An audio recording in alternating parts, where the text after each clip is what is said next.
I do not wish to fight you, Nijad. All I ask is a union between our tribes, just as your brother Pride has joined us.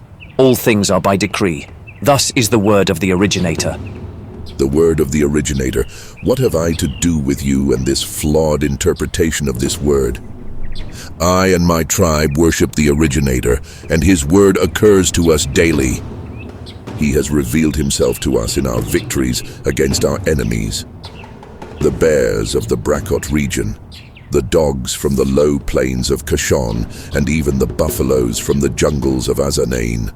All of these, and more, were delivered into my paws, crushed and devoured, and all infidels of their like.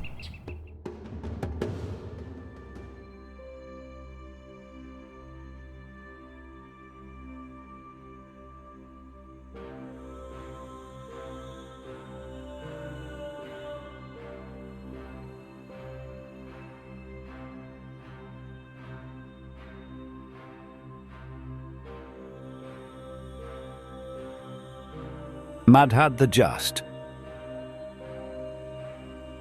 Darius and his force finally reach the borders of Madhad. Ayana stays close to Nara and the other lionesses. Darius and Kadin lead the group, staying ahead and watchful at all times. Madhad is quite a different region than Kulkan. The forest they enter is dense and extremely humid, with a cluttered array of trees and plants. It is a rainforest rich with the cry of multicolored birds, a strong fertile smell, incalculable flowers of every color, towering trees, glittering butterflies, and captivating small monkeys that swing about the branches above in the trees. There is no quiet here, and on observing Darius and his force, the birds and monkeys chatter even louder than when they started.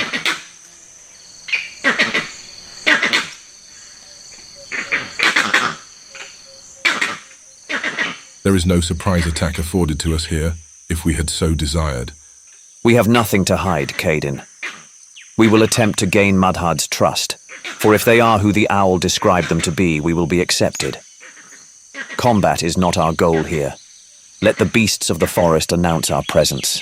They continue through the noisy forest until coming upon a long, dirty creek blocking their passage to the other side. However, to their left is an old raft lying in the thickets overgrown by vegetation. It was once used by humans to cross over to the other side many years ago. Darius and the others board the raft two at a time until they all make it to the other side. On the other side, the grass is much taller, reaching over 5 feet in height. Barely able to see through the grass, the lions rely on their keen sense of smell to make it through the jungle of grass and thick mist above. After traveling for some time, the ground beneath them starts to tremble, and a thundering sound echoes throughout the forest, instantly silencing the forest cries of the birds and monkeys. Darius and his forces stand motionless as the sound races closer and closer toward them. Not sure what to make of the noise, the lions brace themselves for combat. Nara pulls Ayana closer to her with her paw. Stay near to me. Surveying the area intently, Nara's general relays her knowledge of these forests. It is said that the sons of Madhad are as tall as the trees. Soon the rumbling comes to an abrupt stop, and the forest is silent once again. Darius creeps forward, staying low to the ground in a stalking fashion. Suddenly the grass folds down, revealing a lion of immense size. Reaching 5 foot 6 inches at the shoulders and possibly weighing over 900 pounds.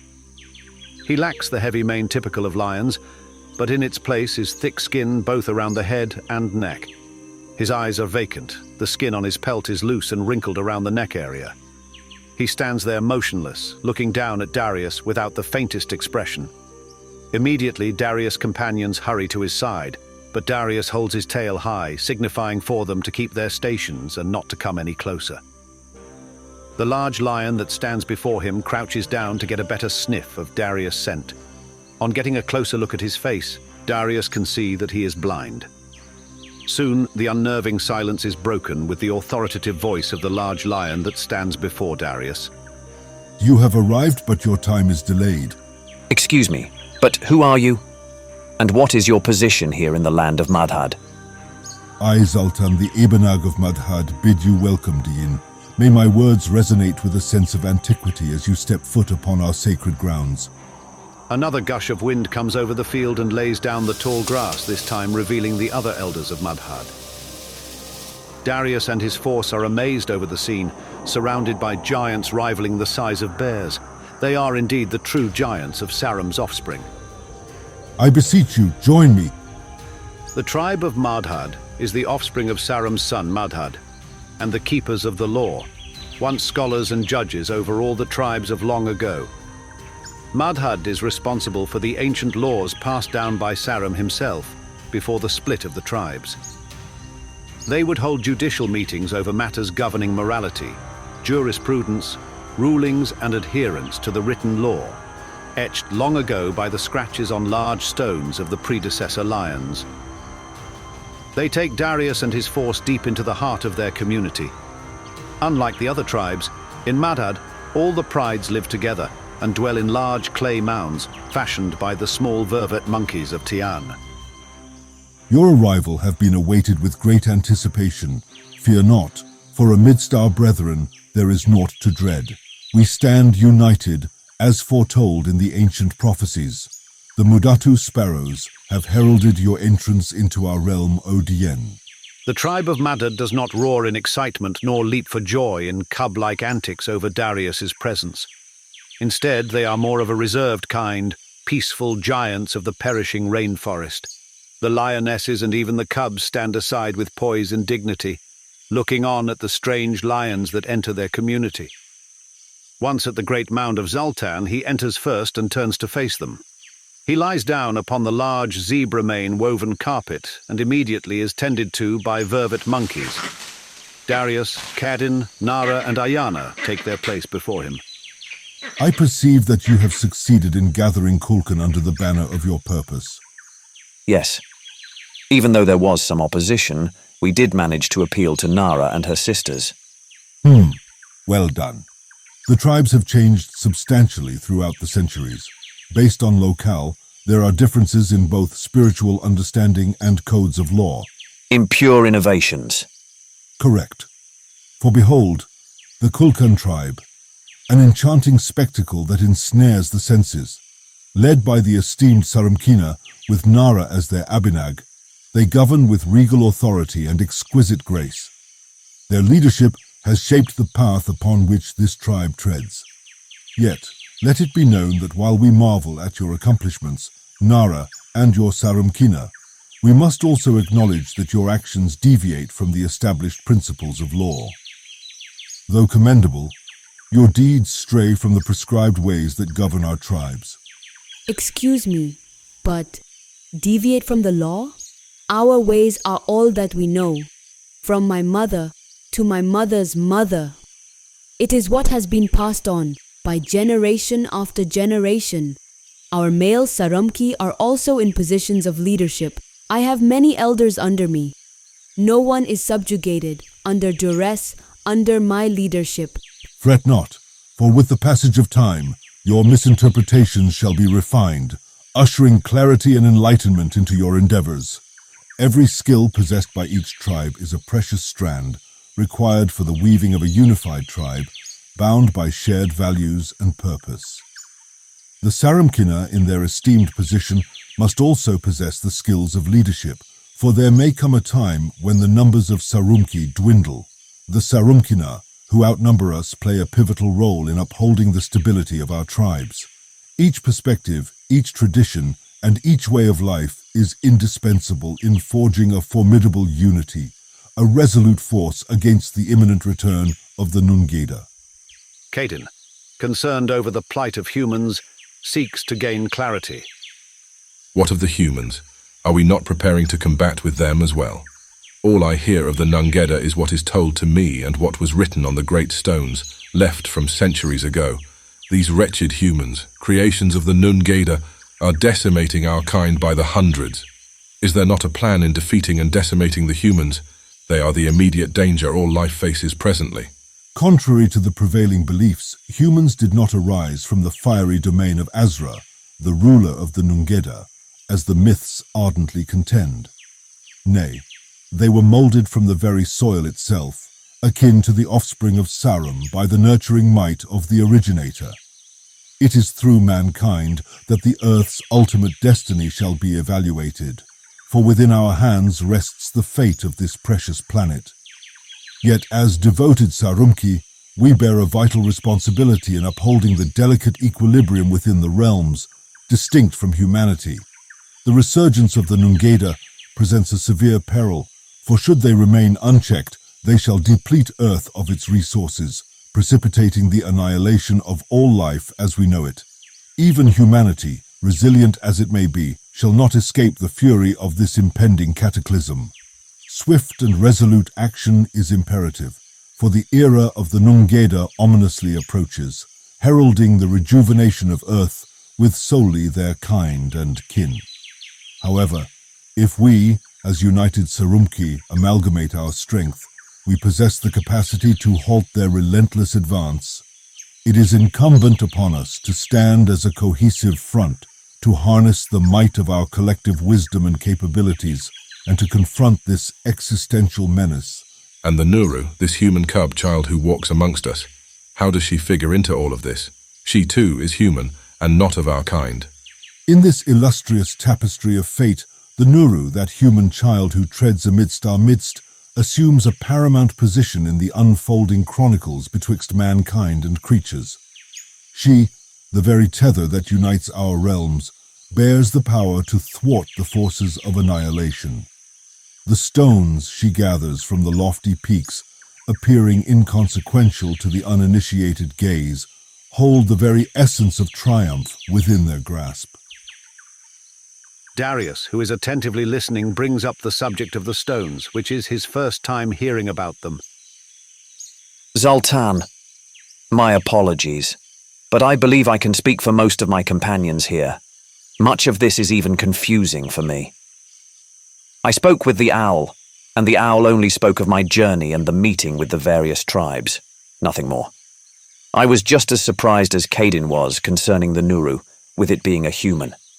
Now, the news of these stones. What are these stones? What do they represent? How will they be used in our battle against the Nungeda? You are the harbinger of an impending conclusion. Future iterations of Daeins shall arise, and each shall play a vital role in preparing the progeny of Sarum for the ultimate battle.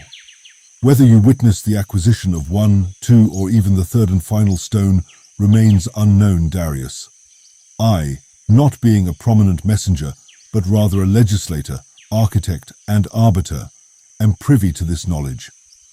The stones, shrouded in enigma, shall only unveil their secrets once they are all procured by this human child.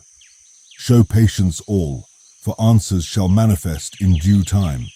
Your unwavering faith is indispensable for the fruition of this expedition. Your wisdom is well respected, Zoltan. It is an honor to be here with you. Nay, the honor befalls us, for you have been summoned by the originator to restore unity amongst the tribes. I hold steadfast faith that you shall triumph in this endeavor, dear companion. Will you fight with us? Verily, my friend, we shall tarry here in Madhad, for our path is not one of war. The Sarumki, under your leader, the Diin's command, are ample to guide you northward. As for us, we shall remain, diligently preparing for the trials that lie ahead. Understood. We will go and do what was commissioned. Your wisdom and allegiance alone is indeed accepted. Nara looks on with great interest at the conversation at hand. She knows their greatest challenge yet would be crossing the Great Sea to enter their next destination of the northern tribe, Bryak. It would take days for this grand feat to be accomplished, and furthermore, lions have a deep fear of the water. Only some of the prides from the free lions of Kush that dwell south of Kulkan have learned to adapt to water immersion. Excuse me, are we losing sight as to how we will cross the Great Sea when we are to enter Bryak? From shoreline to shoreline, it's said that many days are required to cross, even in the boats of humans. How will we get over to the other side to enter into Bryak? These waters have separated Bryak from the tribes for centuries. Fear not, for I shall reveal yet another fragment of your odyssey. In the depths of the vast and obscure waters dwell the Leviathans, mighty creatures of the sea who have forged an alliance with our forebears in days of old. They possess knowledge of the Diyin and the Nuru, and hold steadfast belief in the Nuru's divine mission. You are tasked to venture to the western shores, beyond the borders of Kaidar, and commune with the humble denizens of the shallow waters. It is they who shall summon the Leviathans forthwith, in service to your cause. I wish not to sound as one without faith, but crossing the great sea on the backs of sea beasts I don't know, the water alone, I rarely dare to even step elbow deep into it, let alone ride across a many days' journey atop of such beasts. Have faith, Kadeen. If it is the originator's will, then nothing can stand in our way, no matter how impossible the obstacle may seem. Darius and his force stay in Madhad for over 45 days before leaving north en route to Briac. They are well treated, and Darius meticulously trains in the original laws. 2 days before their departure from Madhad, Kadeen approaches Darius, the two of them alone near a lofty hill overlooking the magnificent, lush forest of the region of Madhad. Darius, may we speak? Of course, Kadeen. What is troubling you, brother? What do you know what will happen to these Sarumki here of Madhad? I mean, will they always be here to provide their knowledge? These Sarumki are the true scholars of our kind. Also, they are the judges. This you have learned while staying here. They have held true to all the laws and protect them vigilantly for many centuries. It is from them I've been getting much of my training in the technical matters of my service these days since being here, and some of how I portray this information to you and the others. However, they are gradually fading away, and soon there will be no more of them. Then you will have those that arise from our kind that will proclaim themselves as true scholars of the ancient words, but of course will prove false to that claim in their deeds and words. For here, you are now in the presence of the last of the true scholars of our kind. So I hope you valued your stay here, Kadeen, for this might be your last time ever seeing them. My next question may sound a bit odd, but your patience would be appreciated. It is fine, Kadeen. Please ask. I've been thinking. You're known as Diyin. Do you fully understand your purpose, your real purpose in the grand scheme of things? Kadeen, are you implying that you've been following me without understanding my role or who I am? No, that's not what I meant. I mean... As Diyin, my role is to steer the Sarumki back to the law. I was born with this knowledge embedded in my heart and mind. I have to communicate with the tribes and convince them that our victory lies in our unity. I also bear a heavy responsibility. So, do you call all creatures, or is this specific to our kind? My call is primarily for us, Kadeen. Much I have learned staying here amongst Madhad and their training. However, other creatures can also benefit by following the same message and abandoning their old ways. Our kind, the Sarumki, has significantly deviated from the right path, and many who claim to uphold the law do not do so in their actions. So, you're a leading messenger like Agrim? No, I am not like Agrim, nor should I be compared to him. But you are leading our kind back to the law just like he did. Kadeen, you're mistaken. I am not like Agrim, nor have I claimed to be. The previous messengers of his caliber have completed their missions. I am merely a caller, a leader, a protector of the law, a chief magistrate, and an organizer. I am Sarumki, just like you, who submit to the originator and the message given to the messengers before us. I aim to guide our brothers back to the right path, as many false innovations have spread among the tribes, causing confusion. The originator chooses a Diyin from our kind to guide the lost back to his way, in preparation for the return of the Nungeda. Our unity will allow us to push these creatures back into their eternal sleep. Will you be the one leading us into this foretold battle, Darius? Only the originator knows that. Right now, our focus should be on fulfilling our assigned tasks. Our journey here will end when we lay down and sleep in death, tired from the world's etchings. I would gladly meet my end by your side, Diyin. After that, soon 2 days come and go, and Darius with his lions leave on their long journey north toward Briac, which will take them into hostile lands and territories. Darius carries with him an uncompromising will and fearless nature. The Great Sea. As the sun begins its ascent, casting a golden hue upon the land, Darius and his weary pride arrive at the coastal oases. The shores stand as the gateway to their destination, the land of Bryak, home to the enigmatic clouded lions. The lowland area, nestled along the coastline, gives way to a precipice that stretches towards the sea, marking the edge of an arid plateau. A majestic mountain looms in the distance, its imposing presence commanding reverence. Having endured a grueling journey, traversing rugged terrains and overcoming various obstacles, the lions find respite in this tranquil haven. The journey, spanning over 25 arduous days, took its toll on Darius and his companions, leaving them fatigued and yearning for rest. The shore comes alive with the boisterous cries of albatross, gracefully swooping in and out of the water, their hunt for sustenance echoing through the air. As the pride settles down, finding solace in the embrace of the oasis, Darius and Caden break away from the group. Drawn towards the shoreline, they tread upon the sandy expanse, the waves crashing against the shore in a rhythmic symphony. Their paw prints leave imprints in the sand, a testament to the resilience and determination that brought them this far.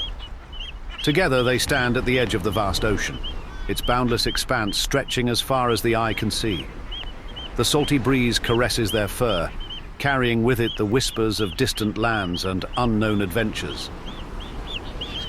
In this moment of quiet contemplation, Darius and Caden find solace in the vastness of the sea, its eternal ebb and flow, a reminder of the cyclical nature of life.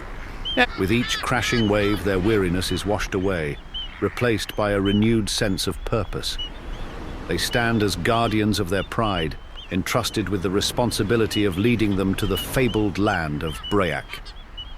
The ocean, with its vast depths and untold mysteries, serves as a reminder of the challenges that lie ahead. But in this moment, as Darius and Caden stand side by side, they find strength in each other and in the promise of a new chapter waiting to unfold. What do you think, Darius? What do you mean? All of this water we have to cross to meet a wayward tribe that more than likely will resist our efforts. You know, I laugh when I think of, is it really worth it? Then I remember the importance of it. Very important, Caden, though do not let yourself give way to doubt. Sometimes we are required to do what may seem improbable, but I do know this. The originator will never put before us obstacles we are unable to meet.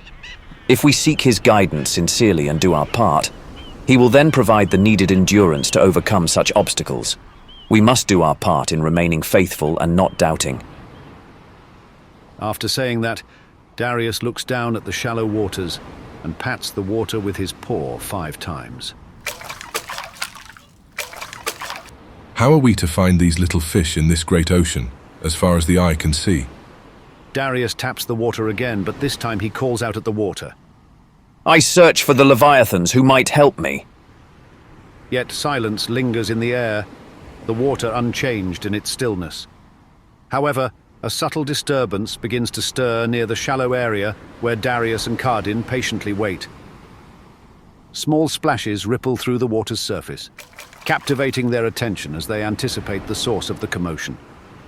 As the seconds tick by, the splashes reveal themselves, unveiling a delightful sight. 5 tiny fish, no larger than a lion's toe, frolic in the shallow waters, their vibrant blue hue illuminating their surroundings like a mesmerizing glow. Their playful antics fill the air with a symphony of joyful chirps, a harmonious melody that resonates with the hearts of Darius and Caden. Did you call? How can I assist Sarumki today? Yes, I did. I was told that I might find the Leviathans here. I am to speak with the little fish of the great sea. Is that you? Well, you found the Leviathan. We are the Leviathans. Oh, yeah. Sorry, but I was informed that they were large beasts of the... Never mind. Excuse my ignorance. But how will you escort us across these waters? Come now. Are you that gullible? Don't worry. We know of this Leviathan you seek, but why should we call them for you? I am Darius, the chosen Diin. It is by his will that we seek an audience with the Leviathans. We don't know you. Never heard of ya? However, if you are really this Diin, then prove your boast. Darius pulls back the mane from his forehead with his paw to reveal his mark. Ah, Look who decided to grace us with their presence. How utterly delightful. I suppose we have no other option but to be enthralled by your infinite wisdom. And oh, let's not forget the impeccable demonstration of leadership by smearing some random oily substance on your forehead. Truly awe-inspiring. I can practically feel the fear radiating from all those around you. How fortunate we are to witness such greatness. What? Wait, I do not understand. Why would I do this? I am truly... Wow. You are more gullible than I thought. Look, no worries, Sarumki. I heard of that mark. So, I guess you give us no other choice? With that, the fish quickly propel themselves back into the depth of the water. One fish shortly returns. Come back tonight with all those that are with you. The Leviathans will be awaiting your presence. After saying that, they return back into the deep of the water, finally disappearing from sight. Well, that was interesting. But at least they will help us, I guess. Zoltan did not mention that there would be a delay. Let's go back and rest. We have a long night ahead of us. Late in the evening, Darius and his traveling companions gathers and heads to the shoreline. The moon and stars shine brilliantly against the dark sky, creating a mesmerizing scene. The ocean waves gently flow inward, accompanied by a refreshing breeze. Suddenly, a big wave crashes, surprising the lions and causing a slight panic. As the water retreats, a massive whale emerges, halfway onto land. The lions are taken aback, as they have never encountered such a magnificent creature. This whale is truly remarkable, measuring 25 feet in length with a striking black color. Its forehead is round and bulging, while its snout resembles a short beak. With slender and pointed flippers, it's a sight to behold. Welcome, Sarumki. I am Savinia, Princess of the Leviathan Water Tribes. We were told of your presence, and now we wish to know exactly how we might be of service to you. It is an honor to actually lay eyes on the fabled Leviathans of the oceans. I am Darius, Dean foretold. I and my Sarumki wish to cross over into Brick. A cub of Sarum crossing water? That is indeed a sight. Very well, but any Sarumki might proclaim such a status, so that alone will not ensure your passage. However, show me the Nuru. Bring her close to me, that I might lay eyes upon it and believe. For was it not written that the Nuru would accompany the Diin? Darius turns and looks at Nara, signaling for her to let Ayana come forward. Nara is reluctant, but permits her. Ayana is on Nara's back. She slowly steps down onto her two little human feet and walks past Darius, boldly stepping into the shallow waters face to face with the massive whale. The size of Savinia is intimidating, and there is a brief moment of fear that shakes Ayana. But soon she feels an odd calmness come over her, and quickens her pace over to the enormous whale. She slowly places her hand upon Savinia's forehead and smiles. Savinia soon releases a snicker. My word, I never thought I would lay eyes upon the Nuru. It is indeed true, the human child that speaks with both man and beast. We too believe the prophecies. The messenger of old spoke to our ancestors. Now it is here, the answer to Earth's woes. It would be an honor for my family and me to escort you and yours across these waters. Ayana presses her cheek firmly against Savinia's immense head, happy with her new friend. There, child. You are indeed honored and blessed.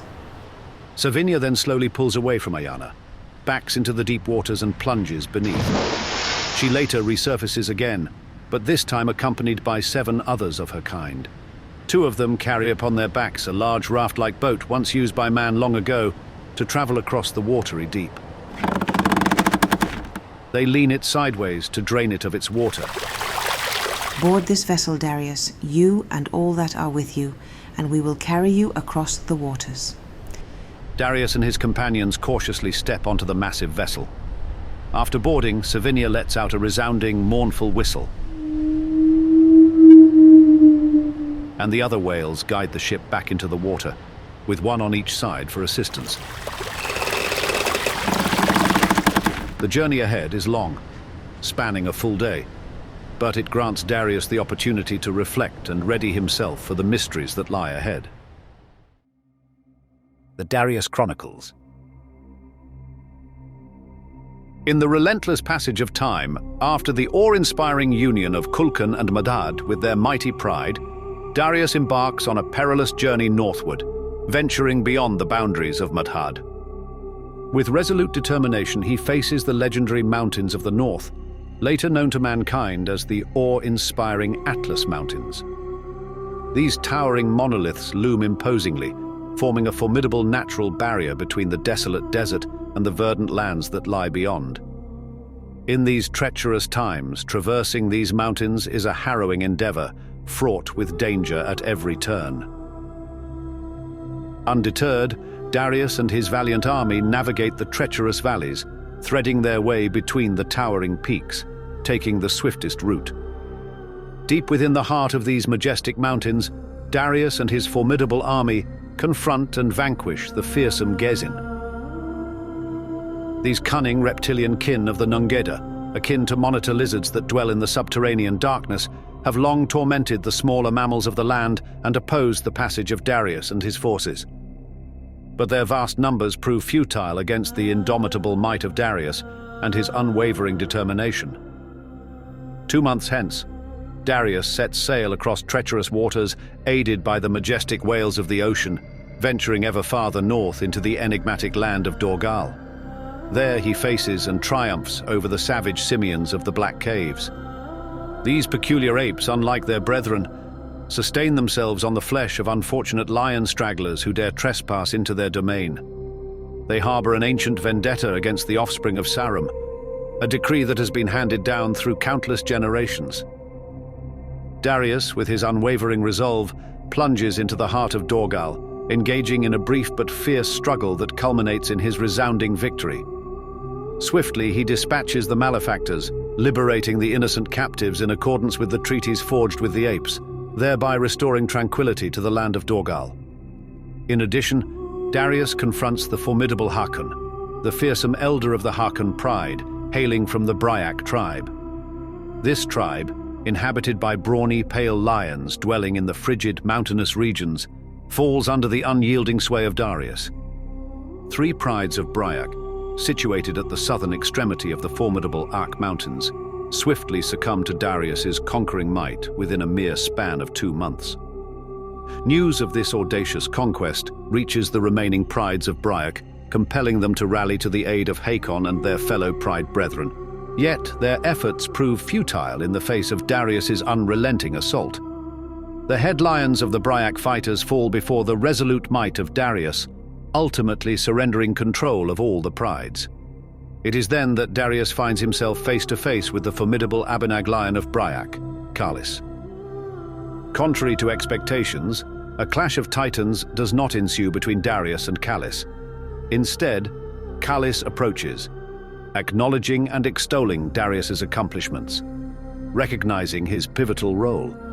As a gesture of goodwill, Kalis offers 2 of his daughters to Darius as mates, symbolizing the unification of their tribes, and willingly subjects himself to tribute. Kalis proclaims, "The originator has bestowed upon you victory wherever you tread." To ensure the purity of the originator's teachings remains a guiding beacon for all, Darius stations seasoned and experienced elder garrisons throughout the conquered tribes. Thus, the radiant light of their path remains untainted. United under a righteous banner, all work in harmony, their hearts beating as one. After their prolonged sojourn in Bryak, Darius and his resolute lions embark on the arduous journey back south, traversing the vast expanse of treacherous waters until they once again reach the shores of Kaidar. There they stand face to face with the imposing Atlas Mountains, a formidable sight to behold. Asha, the venerable elder of the Kedar pride, upon hearing of Darius's triumphant conquests over the tribes of Kulkan, Madhad, and Bryak, dispatches his young cub Jorm to meet Darius at the shores of Kedar. extending congratulations for his resounding victories.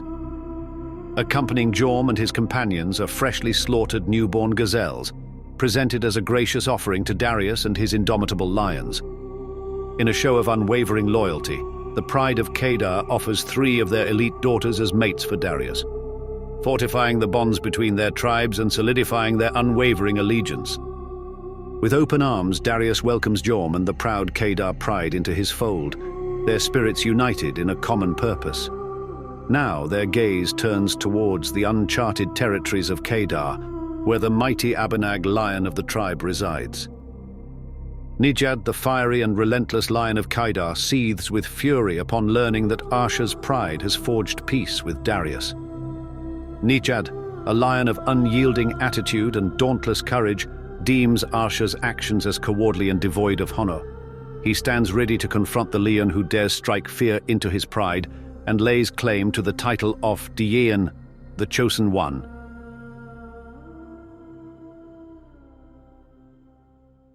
Kedar the Strong. Darius leads his valiant pride of lions, a formidable force born from the merging of Ardak, Kulkan and Briak, into the treacherous realm of Kedar. Like a thunderous storm, they descend upon the land, their presence casting a shadow of awe and fear across the mountainous terrain. The air crackles with anticipation as they venture deeper into the heart of Kedar, a realm teeming with towering peaks, rugged cliffs, and untamed wilderness. As they make their grand entrance, a formidable group of lions emerges from the shadows, led by the fearsome Nijad, the Abanag of Kedar. Nijad, a behemoth of a lion, embodies the essence of Kedar's ferocity and power. His massive frame is adorned with a mane so thick and curly, it seems to possess a life of its own, cascading like a dark waterfall down his broad shoulders and enveloping his entire being. Every step he takes reverberates with raw strength and authority, his muscles rippling beneath his battle-scarred coat. The scars that mar his body tell tales of countless battles fought and won, a testament to his indomitable spirit and unwavering determination. With a gaze that pierces through the soul, Nijad walks with audacious confidence, his head held high, revealing a set of menacing teeth, a silent warning to all who dare cross his path. In the face of such a formidable adversary, Darius and his lions stand unwavering, their own muscles taut with readiness, their eyes fixed upon the mighty Nijad. The tension in the air is palpable, each breath laden with the expectation of a clash between titans, a battle that will determine the fate of Kedar. So, this is the infamous Darius I've heard so much about. Your foolish campaign ends here. Nijad soon notices Ayana in the background amidst the lions, clinging onto Nara's neck. He is shocked to see a human child amongst lions. How dare you bring that foul, hairless ape into my territory, you weak maggots? This human child with us is the Nuru, spoken of centuries ago by the messenger. She travels with us, Nijad. If you knew of the ancient words of the messenger, then you would know what the Nuru represents. Do not say my name as if you know me. And all I know, maggot, is that once I dispose of you and your misguided followers, I will indeed pick the meat from my teeth with that ape's puny bones. Not a hair upon her head will be harmed, Nijad, that I do solemnly swear. I would die instead. Then prepare to die. I do not wish to fight you, Nijad. All I ask is a union between our tribes, just as your brother Pride has joined us. All things are by decree. Thus is the word of the originator. The word of the originator. What have I to do with you and this flawed interpretation of this word? I and my tribe worship the originator, and his word occurs to us daily. He has revealed himself to us in our victories against our enemies. The bears of the Brakot region, the dogs from the low plains of Kashan, and even the buffaloes from the jungles of Azanain, all of these, and more, were delivered into my paws, crushed and devoured, and all infidels of their like. Are you mad? You have given impure innovations to his perfect law. The resounding knowledge has been that you have gone and made war with innocent creatures without just cause, and you have defamed his law with your appalling extreme interpretation. Thus is the reason we must bring it all back to the central body of understanding. The law proves to be with all the tribes. However, the tribes have defected from the purity of the law. The tribes have taken a journey in different directions, away from the solidarity of the oneness of the originator's laws. And he sends you to bring this purity? Oh, and your wars are just causes. Spare me this mockery of justice. Yes. I was chosen when I was in my mother's womb to be the Dean in these dismal times, to bring the tribes back together under the oneness of his word. For look, I do bear the mark. Darius then takes his paw and pulls back his mane to reveal the mark. After seeing this, some of Nijad's companions, who stand with him, are slightly startled and begin to wonder if he could really be the Dain foretold centuries ago. Sensing his companions' wonderment and confusion, You foolish, sick cub. Am I and my prides that are loyal to me should to bow before you because of some sap from a tree, some whore of a mother wiped across your head? Nijad then turns and stares irately at his lion force of only 15. Are you swept away by this trespasser's dissident words? Here he comes uninvited with a group of Sarumki and says he does not wish to make war but peace and unity.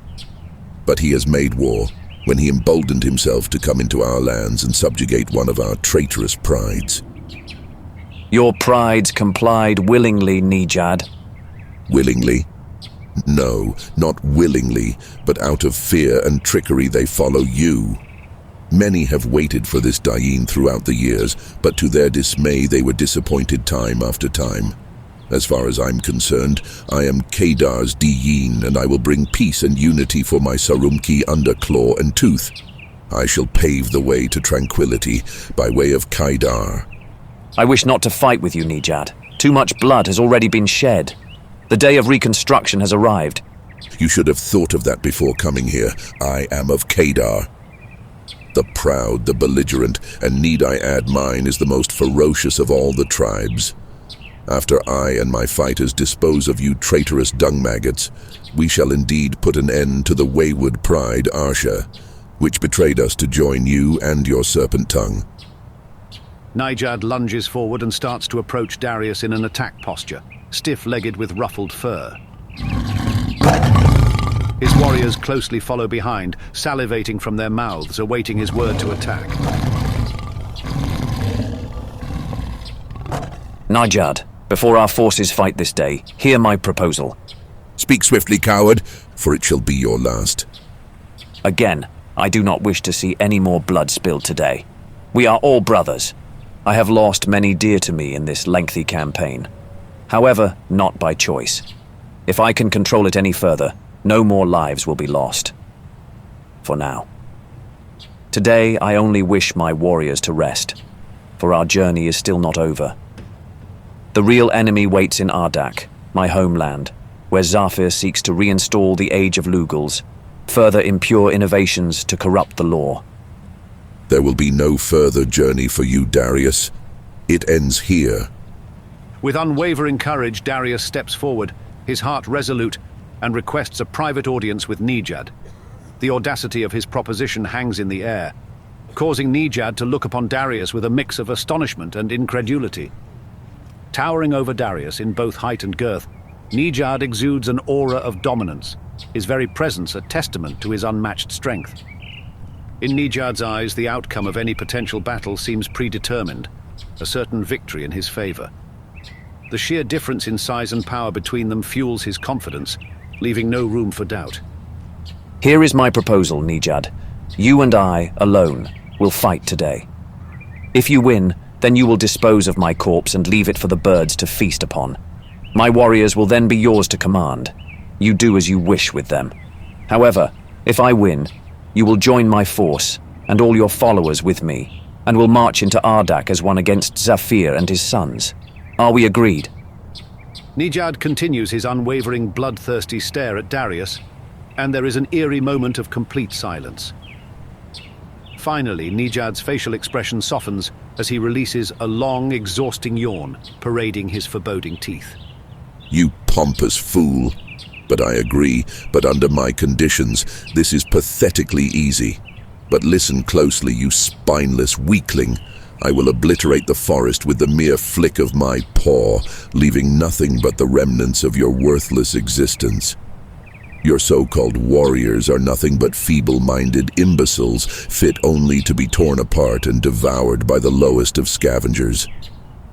I have no use for these pitiful, traitorous Sarumki, who cower in fear at the slightest threat, blindly following the delusional ramblings of a soon-to-be dead moron.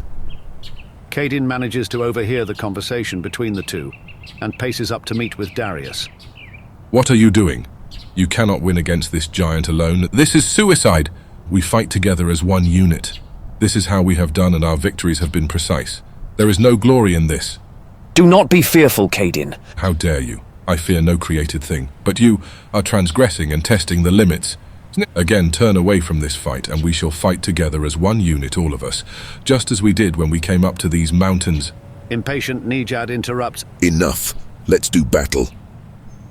Darius turns to Kaedin and softly reassures him. Am I to cower before Nijad before all eyes? Was I not declared the paw in which the law shall be re-established? Our journey is not yet complete. Why would the originator deliver my soul into the paws of Nijad? You are looking at flesh alone, Kaedin. Do not look at his size and tremble. Did not our ruling Lugal ancestor Sanjar destroy the evil rogue Sarumki Turaj by his own paws? And what of our father, the first of our kind, Sarum himself, who defeated the king of the Nungeda alone, despite the size of these ancient beasts? Darius, you are mistaken.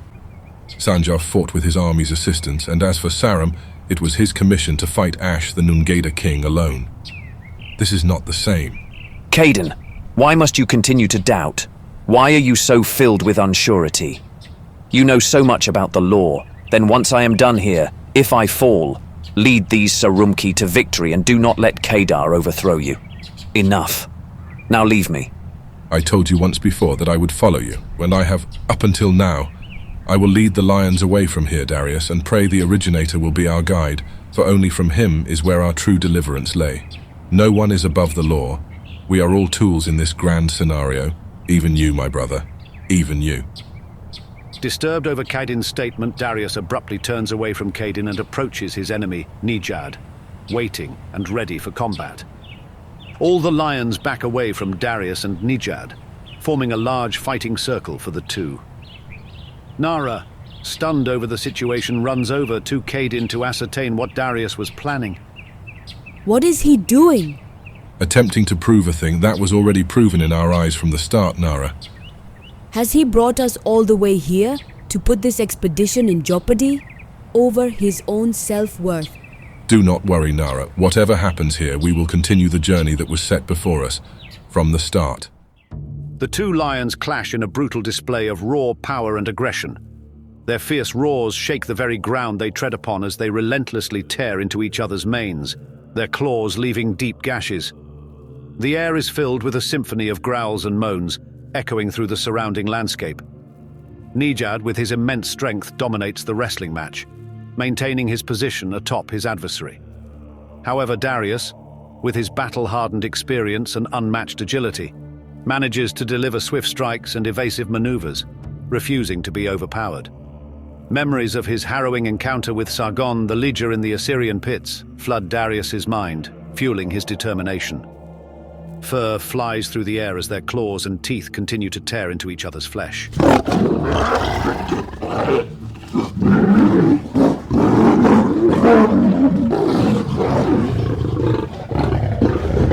The intensity of their battle reaches its peak, and they momentarily break apart, creating a brief respite. Deep wounds adorn Darius's shoulders and hindquarters, oozing blood profusely, evidence of the fierce attacks he endured. Nijad too bears wounds on his underbelly, blood trailing behind him as he staggers around the arena, never once taking his eyes off Darius, a testament to his unwavering resolve. It's over for you, Darius. He then charges once again, and they both fiercely lock in combat.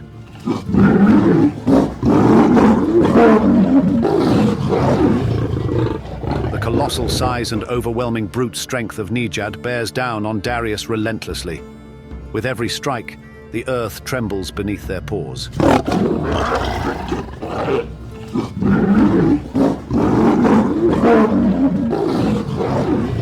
Darius valiantly withstands the relentless onslaught, his legs trembling under the weight of Nijad's might, yet refusing to crumble.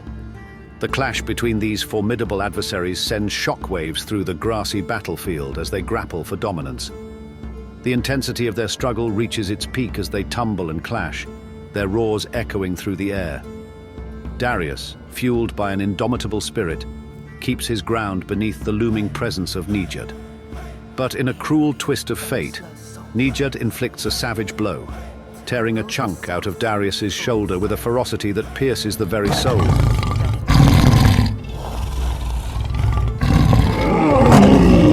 In an instant, Darius's left leg is crippled, and a crimson cascade of blood drenches the battlefield. As the air thickens with the scent of blood and the taste of impending defeat, Kaedin and Nara races to Darius's aid. But their desperate attempt is met with an insurmountable obstacle, as two powerful elders from the Prides of Bryac, one being Kalis, who travels with Darius' forces, emerge, blocking their path. The weight of their authority hangs heavily in the air, like an impenetrable barrier, denying any respite or aid to Darius in his darkest hour. No, no one must interfere. This is his fight to glory. This was the way he so chose to handle this problem here. Let him finish his own fight. If the originator is really with him, then he will surely win. The crippling bite does not halt Darius's relentless onslaught. With a limping gait, he bravely presses forward, slashing and biting at Nijad with unwavering determination. But the battle, shrouded in darkness, appears increasingly bleak for Darius. Nijad's colossal size, coupled with his formidable curled mane that shields his vulnerable underbelly, renders most of Darius's attacks futile. As the day plunges deeper into the abyss of night, hope wanes, and despair looms over Darius like a suffocating fog. Just when all seems lost, a fleeting glimmer of opportunity flashes before Darius's weary eyes. Amidst the struggle, he manages to reach a vulnerable spot on Nijad's belly, near his groin. It is a treacherous opening, and Darius seizes it with desperate desperation. With jaws clenched, he sinks his teeth into the exposed flesh, channeling every ounce of remaining strength into a primal act of savagery. The fatal attack tears open Nijad's belly, unleashing a grotesque spillage of lower intestines.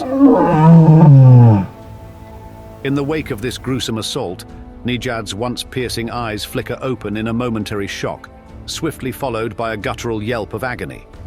He collapses to his side, convulsing and gasping for air, his regal facade shattered. Darius, his own body trembling with exhaustion, rises slowly to his paws. With a final surge of primal fury, he sinks his jaws into Nijad's throat, piercing through the barrier of the mighty beast's thick, matted mane. The life force drains from Nijad's body, his feeble struggles extinguished. Now Darius stands, a monument of exhaustion and triumph. His eyes meet Kaedin's, a silent understanding passing between them. With the last remnants of strength, Darius utters 3 words, his voice but a ghostly whisper. Kaedin, you must. And then, with a final act of defiance, he collapses to the ground, his body motionless and still. The echoes of his valiant roar fade into the abyss. Despair. Ominous vultures of Seralgat circle with an air of hunger,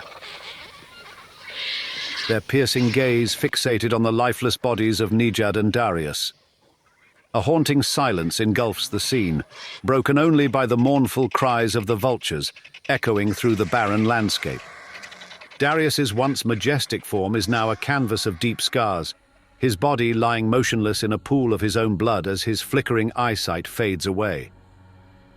Despite emerging triumphant in his battle against Nijad, Darius finds himself unable to fulfill his role as the group's leader any longer. The lions from the tribes of Kulkan, Break, and Kedar stand in stunned disbelief and utter confusion, witnessing the fall of their esteemed leaders.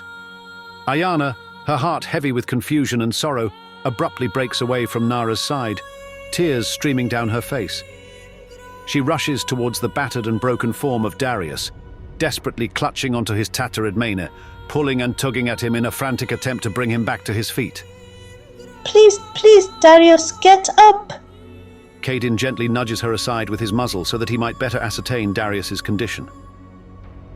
I know I stated I would take these, Sarumki and Kina, to finish this campaign, but we need you, brother. It will continue, Kadin. It is the originator that you follow, not me. He shall provide you victory. It is him that provides. Always this is destiny. After saying that, his eyes slowly close and his body becomes still. Darius!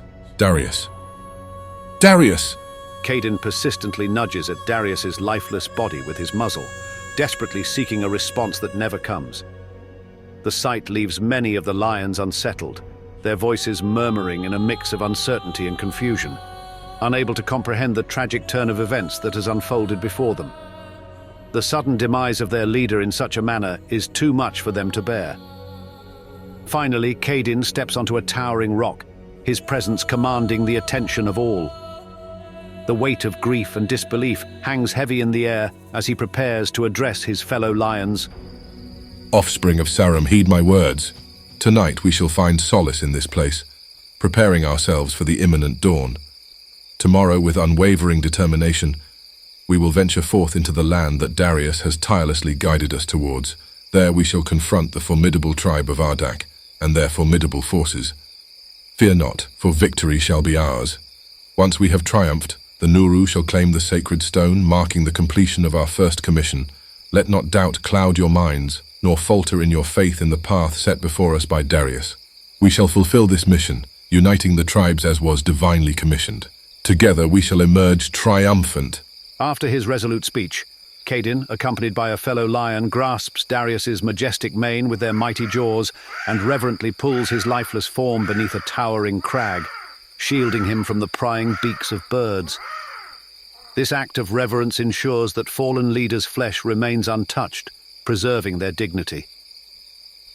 As Ayana's tears flow freely, an expression of profound sorrow, Nara swiftly approaches her side, offering solace and support in this time of immense grief. In the presence of Darius, Kaidin gazes upon his noble countenance and proclaims with unwavering conviction. Oh Darius, why did you do this? Why did you test the limits? Nevertheless, I will finish this mission, by the will of the originator. He and his loyal companion position themselves at the entrance of the crag, steadfastly preventing anything from entering or exiting the space. Throughout the night, they stand as vigilant sentinels, safeguarding Darius's lifeless form with unwavering devotion. As the next day dawns, the melodic chorus of birdsong fills the air, celebrating the ascent of the sun. Kaidin and his companion awaken, stretching their powerful frames and emitting deep yawns that reverberate like thunder. With a glimmer of hope in his eyes, Kaidin turns his gaze towards Darius, yearning to witness the reawakening of their revered leader. However, his heart sinks as he beholds Darius's motionless body, his ribs remaining still, devoid of the life-giving breath. Overwhelmed by sorrow, Kaidin bows his head in anguish, then slowly turns to his steadfast companion, seeking solace and understanding in their shared grief. Go and make sure all in the camp are awake. We are to begin our journey east now. After the lion leaves Kaidin's side, Kaidin turns back and looks upon Darius's body one last time. My friend, you will be remembered. Kaidin then takes his station atop a large rock centered amongst all the lions, waiting for his returning news as to Darius's condition. Follow me, offspring of Sarum. We head southeast into Ardak. Many of the lions murmur amongst themselves due to Darius's death, for Darius was the Dayin, and his death was not anticipated. Out of frustration, many of the lions shout their indignation. Why should we? We followed and many lives were lost. We had faith that Darius was the chosen Dayin, and now he is dead. What good will we do against the tribe of Ardak? A quarrel erupts amongst the lions. Cardin attempts to ease the confusion, but his attempts are to no avail. Finally, with a sufficient enough roar, he manages to gain their attention. Is your faith that weak? Do you not have faith in the originator? And did he not bring us this far? Darius, though our leader, was just a Saramki like all of us. We will assist the Nuru to the mountains to retrieve the stones. It is the originator that leads us. It is he that will provide us the victory needed. It has always been the originator. This way, and only this way, we will meet the threat that will come into this world, the Nungeda. The lions continue to murmur amongst themselves.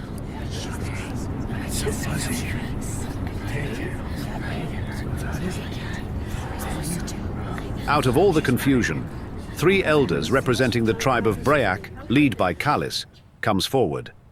This is insanity. You are still asking us to follow you? Chief Kalis, I understand your doubts and concerns, but we must not let one mistake overshadow the greater mission that Darius started. The threat of the Nungeda is real, and we cannot afford to ignore it. We have seen the ancient carvings, we have heard the prophecies.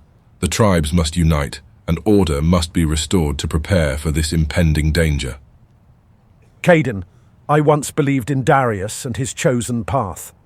I even brought gifts and treasures to show my loyalty. But his actions, fighting Nijad alone without our help, it cost him his life. How can we trust someone who made such a fatal mistake? Perhaps Darius only wanted revenge on the lions who disgraced him and used this mission as a means to achieve it. Kalis, I assure you, Darius was chosen by the originator for this cause. There are signs that cannot be ignored. Look at the mark on his forehead, hidden beneath his majestic mane.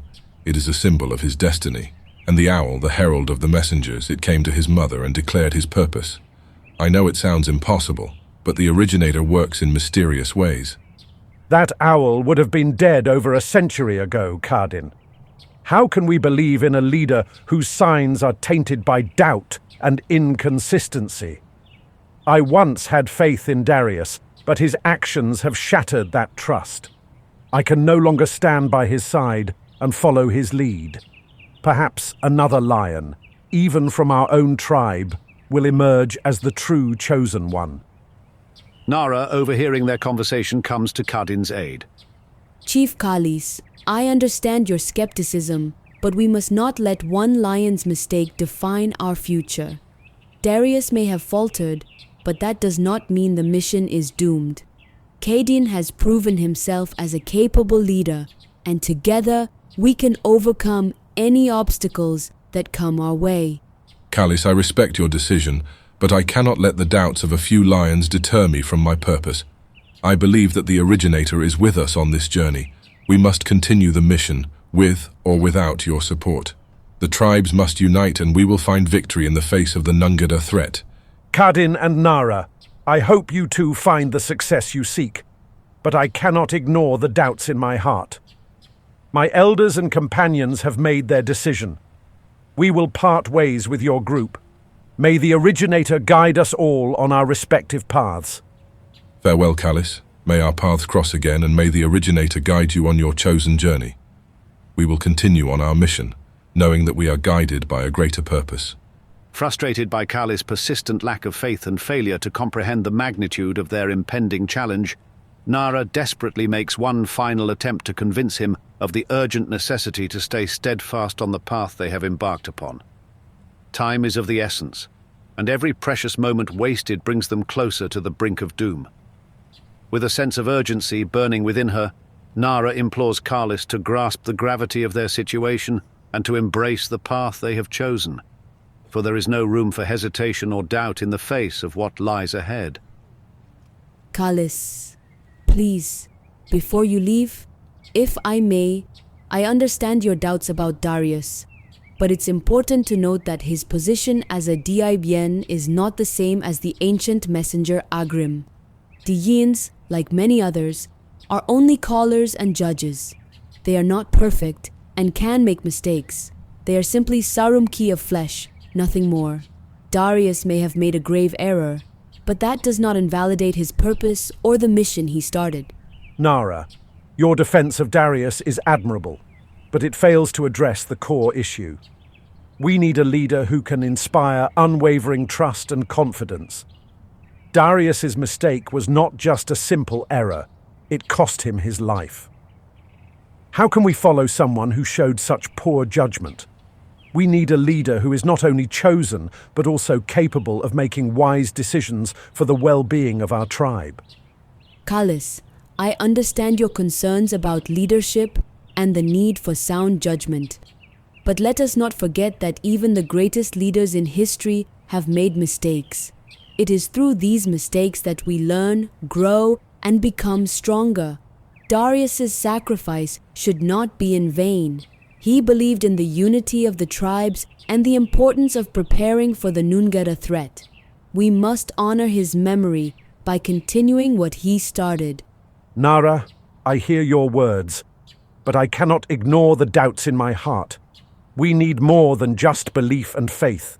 We need a leader who can earn the trust and respect of all lions, someone who can unite us and lead us towards victory.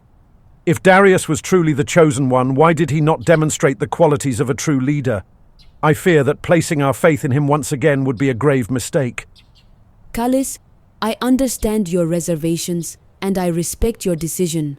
But let us not forget that leadership is not solely defined by one's past actions. Kadin has shown himself to be a capable and determined leader. He has the vision and the passion to unite the tribes and face the Nungera threat head-on. We may not have all the answers, but together we can overcome any obstacles that come our way. Nara, your words are persuasive, but I cannot dismiss the doubts that linger in my mind. I hope that Kadin proves himself worthy of our trust and leads the tribes to victory. But until then, I must follow my instincts and the doubts that plague my heart. Farewell, Nara, and may the Originator guide us all on our chosen paths. Well, farewell, Kalis. May you find the clarity and guidance you seek. We will continue on our mission, as Kadin stated, with the belief that the Originator is with us. Should our paths cross again, I hope we can find common ground and unity for the sake of our tribes. Kalis then turns his attention to all of the lions present.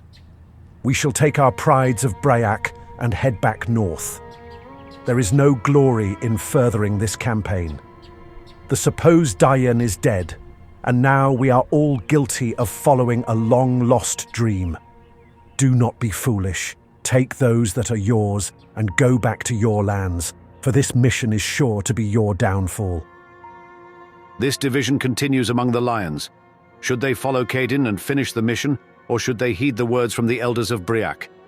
Kadin loudly announces, Whoever is with me, follow me. I shall go southeast into Ardak, whose claw is with mine. Over 50 lions are present. Half turn and walk over to where Kadin stands. These lions were of the tribes of Kulkan and the pride of Tavan. However, all of Bryak stay behind with their elders and Abinag Kalis. The prides under Kaidar that followed Nijad also remain and refuse to follow Kadin. What about you, offspring of Kaidar? Did you not agree to join Darius if Nijad was defeated? We did not agree to anything. That was Nijad, our Abinag, Nijad, who is now dead along with your Darius. Thus, even if we had, the agreement would be annulled, for neither one. As for you, leave our land, before we do to you what was done to your Darius. With that, the representatives of the pride under the tribe of Bryak turn and begin their journey back north to their respective territories.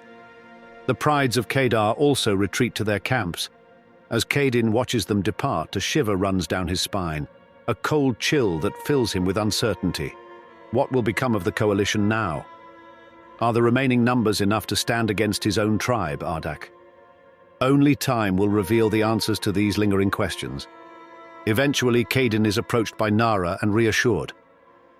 Do not let this trouble your heart, dear Kadin.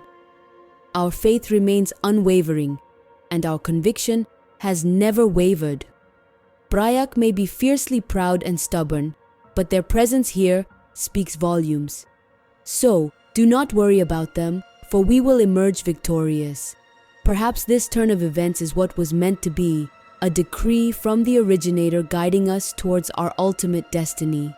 Have faith, Caden, for our path is illuminated by the light of hope and unity. Together, we will overcome any obstacles that lie in our way and triumph in the face of adversity. Perhaps. He gently lays his muzzle on Nara's shoulder so as to speak with her privately. Stay here with Darius's body. Lay under the crag with him as far back as you can. Please do so for at least 3 days. I will have others to come and meet you then. I will... No worries, Kadin. I and Ayana will stay behind. Joining them is Nara's general, who overhears their conversation from the back. You will not be alone, my Abinag Nara.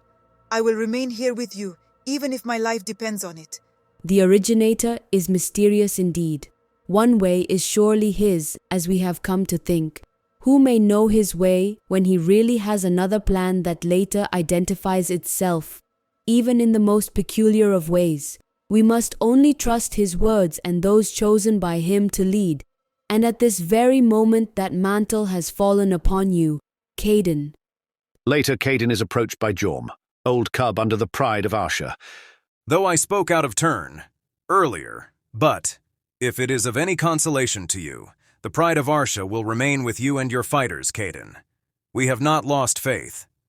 It is great consolation, offspring of Arsha. Your claw is indeed welcomed. With a heavy heart, Caden turns his back and leads his fighters south, leaving behind Nara, her general, and Ayana, all alone with Darius's lifeless body. The once lively land falls into a haunting silence, as if mourning the loss that has befallen them. Nara and Ayana remain motionless under the crag, their grief consuming them. Nara's general lays in front of the crag, keeping watch. As the sun slowly retreats, darkness engulfs the land, casting a shadow over their despair. The only sounds that break the eerie stillness are the melancholic chirps and clicks of little frogs and crickets, their lonely songs echoing the tragic tale of the fateful battle between Darius and Nijad.